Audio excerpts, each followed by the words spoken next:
सीधे सीधे हमें नोटा का इलेक्शन के रिजल्ट पर क्या इम्पैक्ट दिखता है। हम इम्पैक्ट को एक चार्ट से डिस्कस करते हैं। आप ये पाई चार्ट अपने सामने देखिए। इस पाई चार्ट में आप देखेंगे कि पाई चार्ट में एक इलेक्शन के रिजल्ट दिखाए गए हैं और इसमें दिखाया गया है कि ए पार्टी को 31% वोट मिले हैं, बी पार्टी को 24% वोट मिले हैं, सी पार्टी को 12%, डी पार्टी को 14% और नोटा को 19% वोट मिले हैं। ये इलेक्शन रिजल्ट एक ट्रू पिक्चर दिखा रहा है कि वोटर या पब्लिक का क्या रिस्पॉन्स है डिफरेंट पॉलिटिकल पार्टीज के। ज्यादातर पब्लिक ए कैंडिडेट को जिताना चाहती है या ए पॉलिटिकल पार्टी के साथ है, इसलिए 31% मिला है। एंड बी पॉलिटिकल पार्टी के साथ 24% वोटर्स हैं, सी पॉलिटिकल पार्टीज के साथ 12%, डी पॉलिटिकल पार्टीज के साथ 14% एंड नोटा ऑप्शन को 19% मिला है। मीन्स 19% लोग ऐसे हैं जो कि किसी भी पॉलिटिकल पार्टी से सेटिस्फाइड नहीं है। तो हम देखते हैं कि अगर इलेक्शन रिजल्ट ऐसे हैं क्योंकि हमारे पास नोटा वाला ऑप्शन है। हम डिस्कस करते हैं कि अगर नोटा वाला ऑप्शन ना हो तो इलेक्शन रिजल्ट कैसे हो सकते हैं। अगर हम नोटा ऑप्शन के वोटर्स को ए पार्टी के वोटर्स में जोड़ दें तो इस पर इलेक्शन रिजल्ट पर क्या इम्पैक्ट पड़ सकता है। देखिए तो ए पार्टी के पास पहले 31% वोट थे और हम 19% वोट को मिला दें तो टोटल 50% वोट हो जाता है।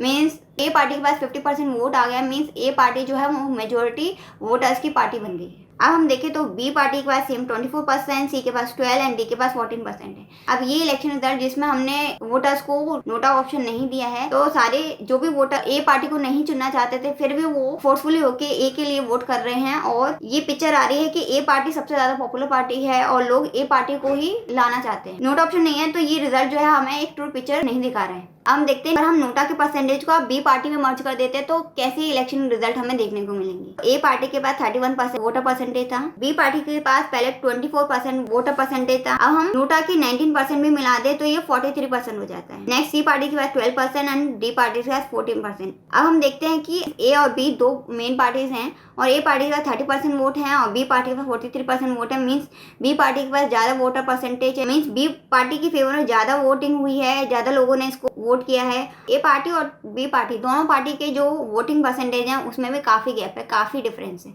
9% का डिफरेंस है जो कि एक सिग्निफिकेंट डिफरेंस है। जब हमने ये इलेक्शन रिजल्ट निकालते समय नोटा का ऑप्शन प्रोवाइड नहीं किया, हमें एक ट्रू पिक्चर नहीं देखने को मिल रही है। तो इस तरह से हम ये शो कर सकते हैं कि नोटा ऑप्शन जो है वो इलेक्शन के रिजल्ट को इम्पैक्ट करते हैं, हमें एक ट्रू और ट्रांसपेरेंट पिक्चर दिखाते हैं। इस तरह से अगर हम नोटा के वोट को सी या डी में मर्ज कर देते हैं तो ये हमें दिखा सकता है कि सी या डी पार्टी के बीच में ड्रॉ हो सकता है। ऐसे ही कुछ इलेक्शन रिजल्ट निकल के आ सकते हैं। नोटा ऑप्शन इंट्रोड्यूस होने के बाद इलेक्शन के एक ट्रांसपेरेंट रिजल्ट हमें दिखाई देते हैं और दिखता है कि कितने % जो जनरल पब्लिक है वो किसी भी पॉलिटिकल पार्टी से सेटिस्फाइड नहीं है, नोटा ऑप्शन की तरफ जाना चाहते हैं। अब ऐसे ही कई सारे रिजल्ट हमें गुजरात के असेंबली इलेक्शंस में, कर्नाटका के असेंबली इलेक्शंस में, एमपी इलेक्शंस में और साउदर्न ग्वालियर कॉन्स्टिट्यूएंसी में भी हमें नोटा जो है वो मेजोरिटी वोट में भी देखने को मिला है। ऐसे कई सारे मल्टीपल केसेस हैं लोकल लेवल पर भी, की गवर्नमेंट पर भी।